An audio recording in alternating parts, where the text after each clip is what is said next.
Dalam sebuah podcast channel Total Politik, dengan komika Panji Pragiwaksono, host Total Politik, mengeluarkan satu pernyataan kontroversial. Kedua host setuju dengan dinasti politik. Gue menangkap ada sensitivitas soal politik dinasti. Kan itu kan hak warga negara, Bang, mau lu dinasti mau enggak ya. You saying this? Ya, ini kan No, you saying this? ini pernah Ari Putra saying this. You Bang, saying this? Terhadap ini punya opini nggak? Oh, punya. Opini lu apa? Punya. Opini lu apa? Gue Asian value gue. Man, cut that stupid. Just say what you mean.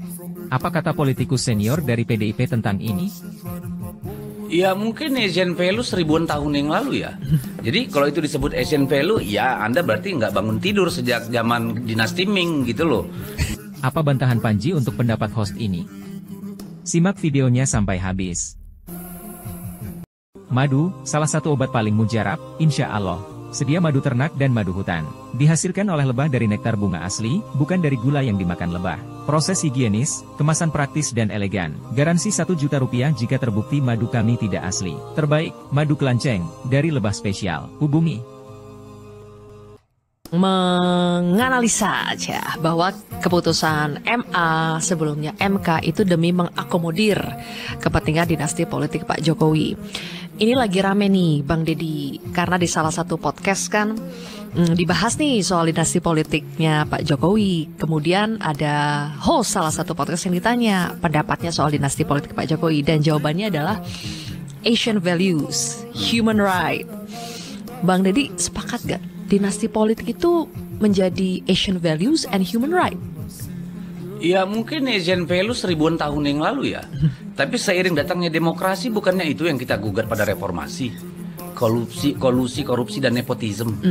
Ya nepotisme which is dynasty kan, dinasti politik. Dalam artian apa? Penggunaan kekuasaan untuk menguntungkan keluarga sendiri, kan itu maknanya. Jadi kalau itu disebut Asian value, ya Anda berarti nggak bangun tidur sejak zaman dinasti Ming gitu loh.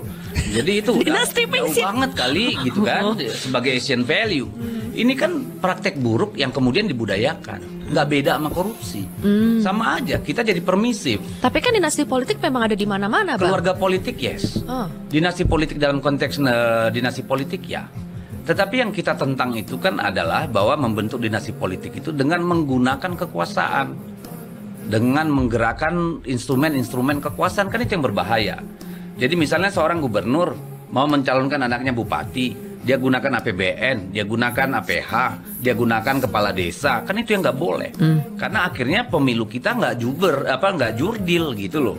Jadi bukan soal dinastinya yang kita sorot, tapi penggunaan kekuasaan untuk mencapai tujuan. Jadi Bang Deddy dinasti politik tidak masalah, tapi caranya, ya, dinasti politik cara dalam mainnya. konteks keluarga politik, misalnya keluarga Bung Karno itu keluarga politisi, misalnya, itu ya mereka dari kecil sudah bicara politik. Sama sebenarnya, ya apakah Kaisang Gibran berhak?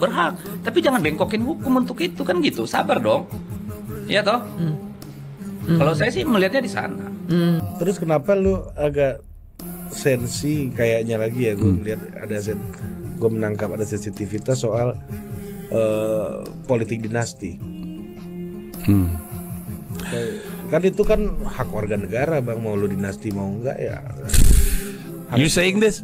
Ya, ini kan No, you saying this? ini pernah Ari Putra saying this. You Bang, saying this? Ini pernah digugat orang ke MK dan diterima oleh MK loh.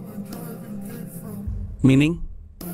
Waktu itu dinasti nggak boleh maju, anak dari bupati nggak boleh maju, saudara istri dari bupati nggak boleh maju. Ke kanan, ke kiri, ke bawah. Gue ganti bahasanya. Jadi menurut lu dinasti politik? Ke MK. Ini MK, pendapat MK. Ini Gue nggak nanya MK, gue nanya lu. ya kan gue sebagai warga negara konstitusional dong. Kan gue berbicara hak warga negara. Tapi punya opini kan? Iya, Lu punya kan? opini nggak? Terhadap ini punya opini nggak? Oh, punya. Opini lu apa? Punya. Opini lu apa? Gue Asian value gue. Man, cut that stupid. Just say what you mean. Lu pro, menurut lu dinasti politik nggak apa-apa? Say it. Say it. Ya nggak ada. Ini human Say it. rights. Human rights. Dinasti politik salah atau tidak? Human rights. Say it. It's not the question, Ari Putra. Ini bukan. This is your talk show. This is not my question. Ini enggak. Ini sebagai warga negara. Lu deh jawab duluan. Gue nggak apa-apa. Nggak apa-apa, sebagai Oke. warga negara nggak ada salah, Bang. Lu mau human rights harus konsisten dong.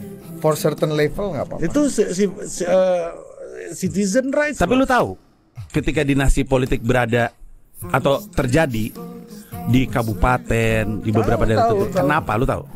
Ya, menurut lu? I'm asking you a question. Ya kan gua yang nanya. Gua lagi nanya lu. Apakah lu tahu dampak dari dinasti politik di sejumlah daerah di Indonesia? Ya, tahu pasti. Jawabannya itu, tahu pasti. Sirkulasinya ya ke situ. Betul. Lu tahu bahwa ketika itu terjadi ada indikasi yang begitu kuat, ada kejahatan yang berusaha ditutupin dengan memastikan tidak ada office yang berubah. Betul. Karena kalau office berubah, maka rak-rak bisa dibuka, dosa-dosa bisa terungkap. Jadi untuk menjaga supaya kejahatan ini tidak terungkap, orang yang jadi bagian dari keluarga ditaruh di situ lagi. Iya. Itu adalah yang dihasilkan dari politik dinasti. Tentu semua orang juga boleh maju, tentu semua orang boleh maju. Tentu. Itu siapa namanya itu yang di Bogor, Rahmat Yasin family kena korupsi. Habis itu Ade Yasin kena korupsi. Rahmat Yasin kena korupsi, Ade Yasin kepilih lagi kan? Kan tetap rakyat yang milih kan? Gitu kan katanya orang-orang kan? Itu juga katanya Pak Jokowi, itu juga katanya Pak Gibran. Mereka bilang, ya kan yang milih rakyat. Gua nggak makan argumen itu, nggak. Gue soal human rights saja. Sebatas human rights, lu nggak bisa menutup hak setiap orang untuk dipilih dan karena memilih. di MK pernah digugat dan diterima oleh MK. Itulah kenapa gue sentimen. Iya. Artinya partai politiknya harus terus gue sentimen sama Pak Jokowi karena dia adalah Presiden Republik Indonesia dan dia membiarkan praktek itu terjadi oleh anaknya sendiri tanpa ingat kalau dia mencontohkan itu di level presiden, dia akan memuluskan semua usaha yang ada di situ. Gue bingung sama rakyat Indonesia. Ketika level presiden, dia pikir itu nggak apa-apa, kayak dia lupa dia yang tinggal di Tangerang, dia yang di Kabupaten Bogor, dia yang di sejumlah daerah di Indonesia tahu apa yang terjadi ketika dinasti politik merajalela di tempatnya dia tahu. Dia mungkin nggak kehilangan apa-apa, tapi dia juga nggak dapat sesuatu yang harusnya dia dapatkan.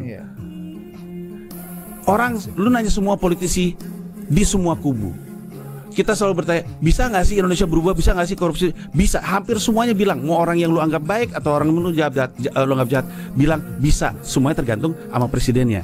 Nah sekarang, apa yang terjadi sama sebuah negara ketika presidennya sendiri bilang, gue nggak apa-apa kok membiarkan anak gue, memang boleh, nggak ada yang ngelarang. That's perfect crime, right? That is the perfect crime. Ada kejahatan, nggak ada bukti.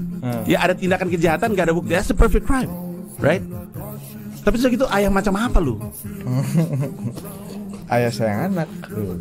Come on man. Anak gue mau minta dibeliin BMW juga nggak gue kasih kalau dia nggak ayah. Lu kenapa semarah itu sih bang? Emang lu nggak? Jujur enggak? Come on man. Jujur gue nggak semarah itu. Nggak semarah itu. Gue mempertanyakan iya. Sebagai hal yang rasional gue pertanyakan juga gitu. Dan tapi ya dalam hal sesuatu hal ya akhirnya gue bisa berdamai. Oh ya udahlah, it's human rights. Gimana? Jangan bawa-bawa human rights untuk melindungi sesuatu. You know it's wrong.